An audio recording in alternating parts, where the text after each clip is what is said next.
Pet project each year on Car and Track is a thorough ring-out of the latest Shelby offering. We had this car for about 6 weeks and consequently became pretty familiar with it. The toughest part was sending it back. Driving this GT 500 KR, like all Shelby cars, was pure enjoyment. Admittedly, this car was a far cry from the racetrack special they built in 1966. It's smoother, softer, quieter, and they sell a lot more of them. And since that's the reason they're in business, it's easier to understand the changes that have taken place.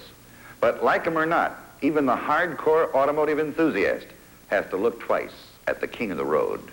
Here, resting at the very top of the Mustang totem pole, is the car Fomoco terms the king of the road. In fact, the KR letters are displayed prominently on both sides.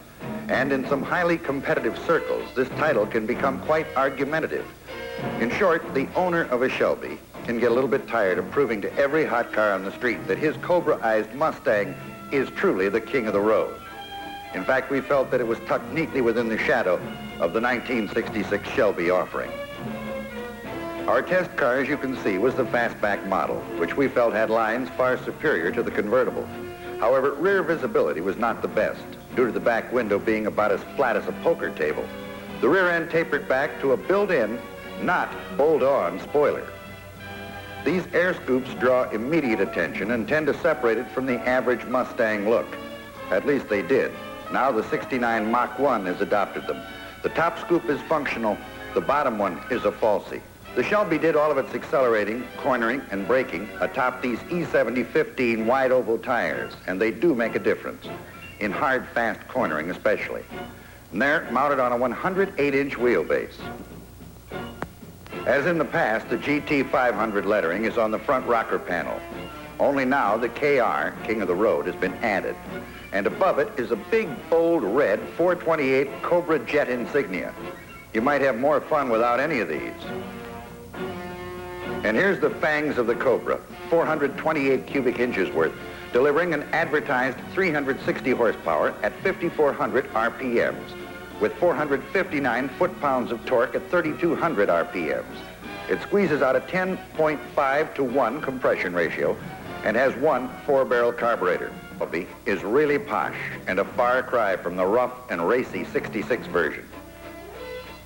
The buckets up front are very comfortable, giving good back support, and with a high console, lateral support is excellent.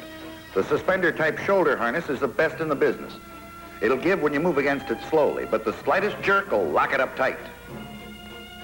The dashboard was lush and fancy. All gauges were round and recessed in foam padding. Instrumentation was clear and easy to read.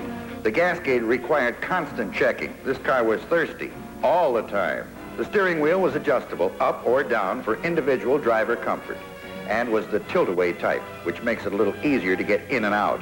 Our tester had the 3-speed automatic transmission with a selector mounted on the console. Hey, look, Mom, real louvers. These certainly help to dissipate engine heat. However, they were cut in right over the spark plug wiring. Although heavy rains didn't seem to bother it. Scoops in the front of the hood were real, too. They tunneled air in directly to the carburetor.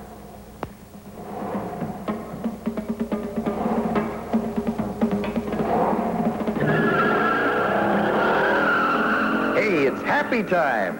This Cobra struck fast coming out of the hole. We ran 0 to 45 in 4.1 seconds.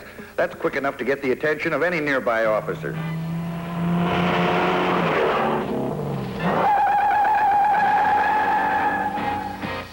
The next time we tried a 0 to 60 run and scorched that out in 6.2 seconds.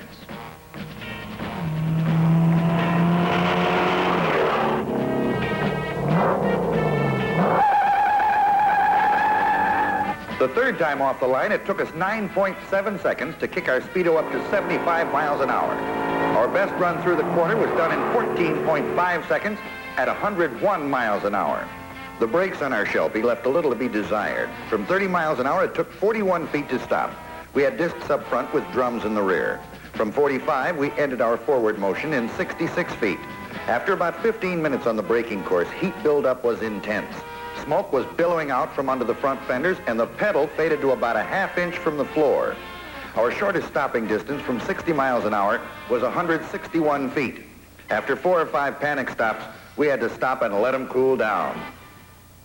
In the cornering and handling department, the car did well.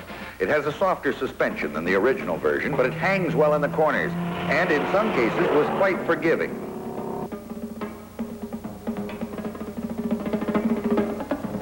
To show maximum side roll, we took it through the reverse spin.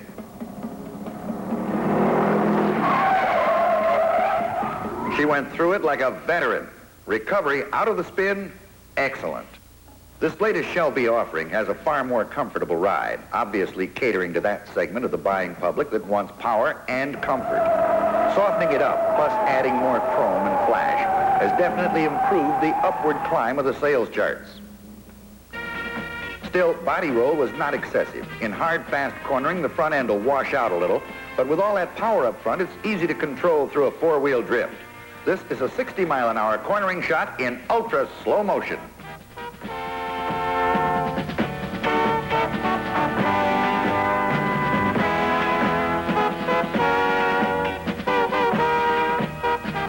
Under that front end, they employ independent suspension with coil springs.